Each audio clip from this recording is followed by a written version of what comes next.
Hey, here's another episode of Rewind, this time looking at Immortals versus Rogue in the finals of the Beat Invitational. If you didn't catch it, this was an amazing tournament. Pretty much every series with Rogue in it was amazing. They came back in a reverse sweep against Arc 6, almost got reverse swept in this final by Immortals. They went up 3-0, nearly got reverse swept in a best of 7, like full reverse sweep, crazy stuff. And then their upper bracket final against Immortals was also a really good game. 3-1 in the end to Rogue, but very close. And the final in particular had a lot of really interesting moments. The first thing to notice is that Rogue are operating with a slightly different style and some different heroes, actually, because although it's not a different composition for them, well, actually, it is a different composition for them as well. It's the 2-2-2, but it's actually a 2-2-2 like the Winston D.Va dive composition with NiKo on the Genji. And normally when they play a D.Va in their compositions, it has always been before. I think they ran a tiny bit of AKM on D.Va in Takeover, but I could be wrong there. This may be the first tournament where we've actually seen AKM move on to the D.Va.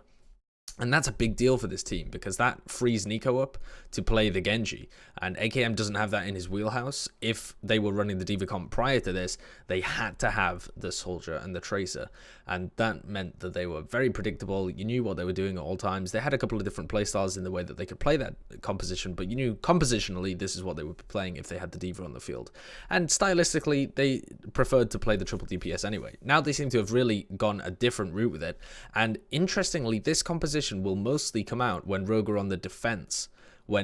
So they'll go for the Genji Tracer composition when they're on the defense, which I think is personally very interesting. And I'm going to do a video breaking that down a little later on. But that's the comp that they're running with here at the beginning of Hollywood. This was the first map in the series.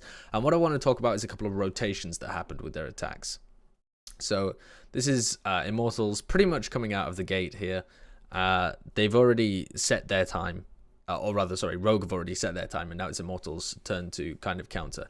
And as you see them setting up here, they're running the same thing. You know, it's a mirror composition, but this Genji Tracer comp is normally seen on the attack because it's more of a dive kind of style. And as I said, I'll break down the actual compositional pros and cons of it in a later video. So if we look, there we go. If we pause it here, so you can see here that Immortals are going for the attack. And what they decide to do is they're going to feign going down alley here, and then they're going to loop back around to the point. And the idea of this is that first of all, they're going to come from somewhere that they don't really expect. So they're guessing that Rogue are going to be looking or sending players down to scout, basically repositioning themselves, expecting the attack to come from alley. And then they're going to come very quickly back onto the point and kind of surprise them with how fast they're being. And there's a couple of variations of this. Some teams like to come on the left up here, look like they're going up the staircase, and instead drop off just before the end when the sight line's blocked by this house here. They drop down and go through the alley. But Immortals here are just going to loop back. Now, the guy to watch here that I thought was very interesting is uNKOE, whose outline you can see here. And the normal way to play this defense on Hollywood when you have the Winston D.Va, normally teams will play it with the Soldier 76, so they already have something different going on where you can't dive the Soldier 76. That's one of the pros of running the Genji Tracer comp on the defense here. You're kind of controlling the tempo a little bit more because you have less diveable components to your team. They can't really jump on NiKo and try and dive him. He's got too much mobility. Same with Soon. They can try and do something to the front line, but in general, that's not really the style of Immortals.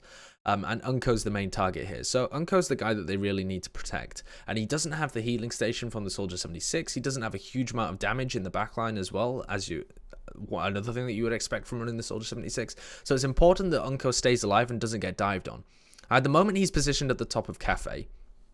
And the idea for the Rogue defense here is that he's going to bait them into diving into Cafe, which is classically where your flex support and your soldier are going to be set up. So it's almost always the place that attacking teams are going to dive into, really try and take control of Cafe, do a lot of damage in there. It's fairly close quarters. You can do a lot of damage with the Winston and the D.Va as well as your DPS targets. But uNKOE's going to bait them into diving here, and then he's going to rotate round, not quite to security, but the room next to it, the dark or secret or whatever you call it.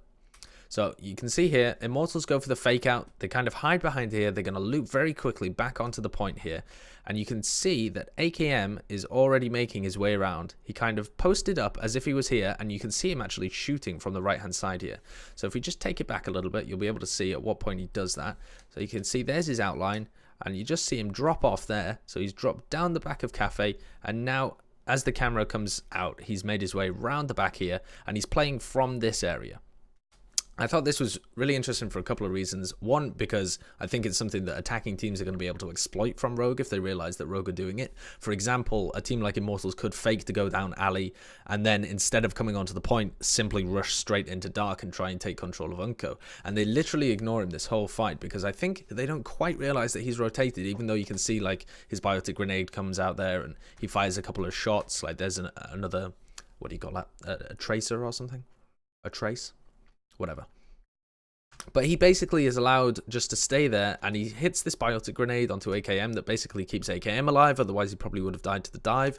And then uNKOE is just kind of, he is in there, but he's just kind of poking his head around, making sure that he's not making himself a super diveable target, and keeping everybody healthy, because you do have a really good angle from there to heal the rest of your team when they're actually fighting on the point. And you can see him in there at the moment, again using his biotic grenade just to keep everyone healed up, and it gives the team a lot of sustain and makes sure that uNKOE can't be dived upon.